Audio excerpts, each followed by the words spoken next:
여러분, 무언가를 잘한다는 게 대체 무슨 뜻일까요? 혹시 학창 시절에 이런 생각 한 번쯤 해보신 적 없으세요? 아, 나는 왜 수학은 못하는데 친구들이랑 노는 건 이렇게 잘하지? 사실 이런 생각들이요, 아주 근본적인 질문이랑 맞닿아 있습니다. 바로 훌륭함이란 무엇인가 하는 질문이죠. 자, 이 질문을 딱 머리에 담고 한번 상상 속으로 들어가 볼게요. 여기 두 개의 대회가 열리고 있습니다. 이 두 대회는 탁월함을 평가하는 완전히 다른 두 가지 방식을 상징하거든요.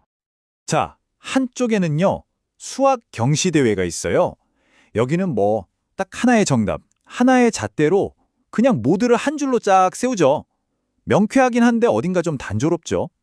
근데 다른 한쪽에는 요리 챔피언십이 열리고 있습니다.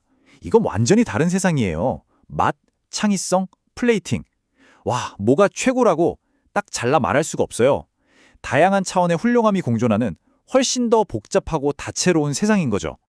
사실 꽤 오랫동안 우리 사회는 저 수학 경시대회 모델에 가까웠어요. IQ나 시험 성적 같은 단 하나의 잣대로 우리를 평가했으니까요.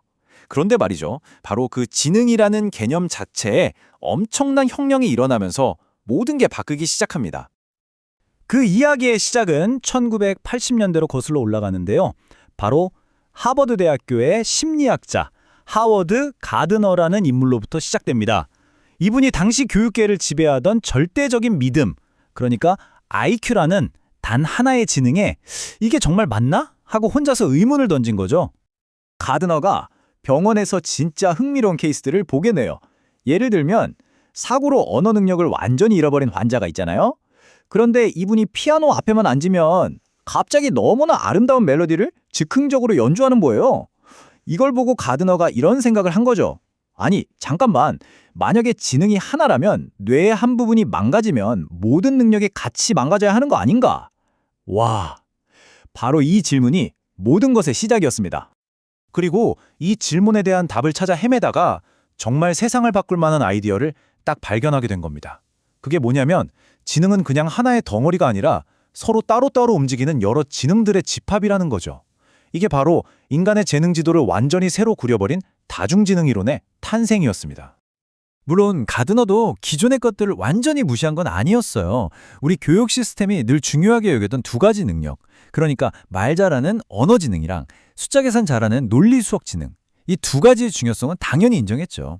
이게 바로 우리가 아까 말했던 수학 경시 대회에서 평가받던 바로 그 영역들이잖아요. 하지만 가드너의 진짜 혁명은 바로 여기서부터 시작됩니다. 이 기존의 두 가지 지능에다가 무려 6개의 새로운 지능을 추가한 거예요. 음악 지능, 공간 지능, 신체 운동 지능, 그리고 사람들과 잘 어울리는 인간 친화 지능, 나를 잘 아는 자기 성찰 지능, 심지어 자연 친화 지능까지요.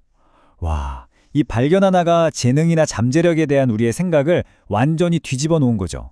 세상에 공부 못하는 아이는 없었던 거예요. 단지 학교라는 좁은 경기장에서 인정해주지 않는 다른 강점 지능을 가졌을 뿐이라는 걸 우리가 비로소 깨닫게 된 겁니다. 자, 이렇게 가드너가 인간 재능의 지도를 새로 그린 지 수십 년이 흘렀어요. 그런데 정말 놀랍게도 바로 지금 이 순간 인공지능의 세계에서 가드너의 혁명과 너무나도 닮은 두 번째 혁명이 일어나고 있습니다. 생각해보세요. 알파고 시절의 AI는 딱 수학 경시대회 우등생이었어요. 바둑처럼 규칙도 명확하고 이기고 지는 게 확실한 게임에서는 인간을 그냥 압도해버렸죠. 근데 챗 GPT 같은 요즘 AI는 어때요? 시를 쓰고 그림을 그리는, 그러니까 요리 챔피언십에 출전하기 시작한 거예요. 여기서 개발자들이 엄청난 벽에 부딪힙니다. 아니, 정답이 없는 세상에서 대체 좋은 품질이란 걸 어떻게 가르치지? 그래서 개발자들이 찾아낸 해법이 바로 루브릭이라는 겁니다.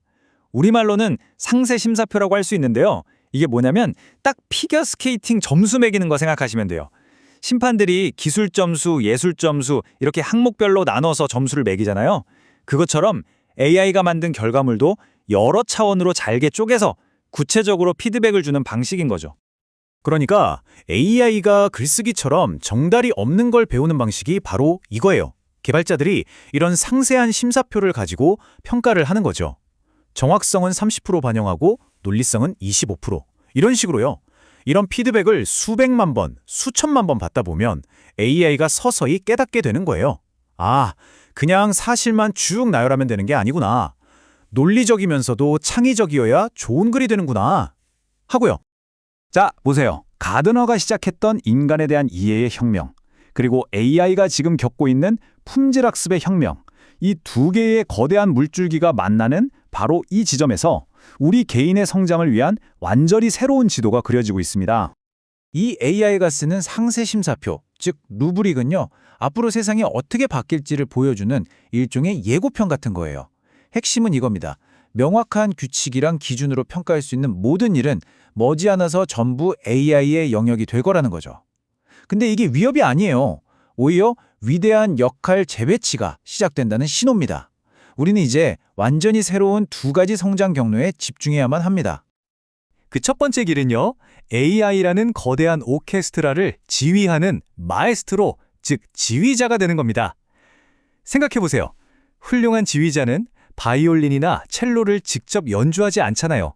대신 전체 악보를 꿰뚫어보고 모든 소리를 조화롭게 만들어서 최고의 감동을 만들어내죠.